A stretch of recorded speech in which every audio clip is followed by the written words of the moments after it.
In a dramatic twist of events, the FBI's recent raids on several high-ranking New York City officials have cast a shadow over Mayor Eric Adams and his administration.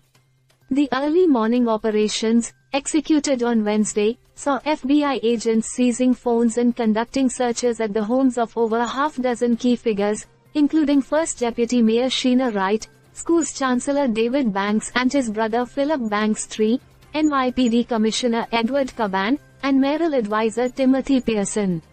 This sweeping action has plunged City Hall into turmoil and could have severe political repercussions for Mayor Adams. Eric Adams, a former NYPD patrolman who has prided himself on his law and order image, now faces a scandal of unprecedented scale. Despite his usual strategy of downplaying controversies, this situation seems beyond his ability to manage with mere optimism and slogans. The FBI's raids, conducted with military precision and early morning stealth, have already begun to unravel the stability of the mayor's office.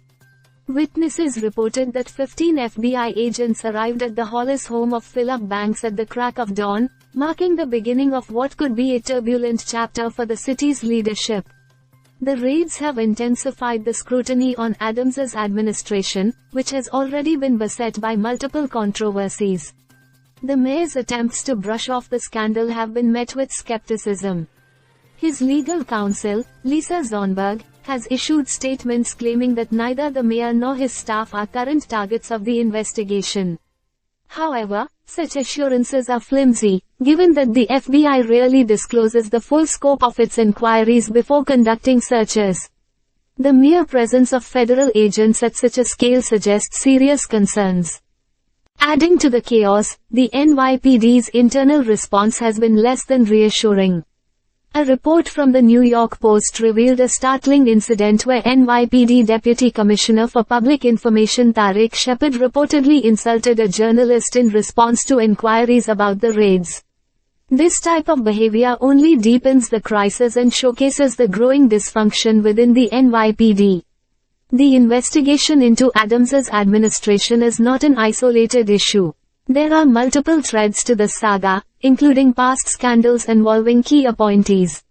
For instance, Philip Banks, who had a controversial past involving bribery scandals, was controversially appointed despite his murky history. Timothy Pearson has also been embroiled in dubious activities, including alleged sexual harassment and questionable financial dealings. Meanwhile, Commissioner Caban's brother has faced legal troubles related to violations at a restaurant, adding another layer of controversy to the administration's woes.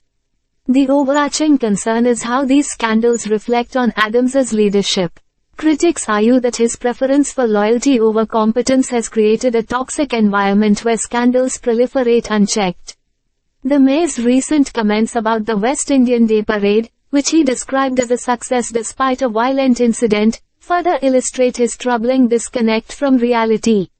As the investigations unfold and more details emerge, the future of Adams's administration hangs in the balance.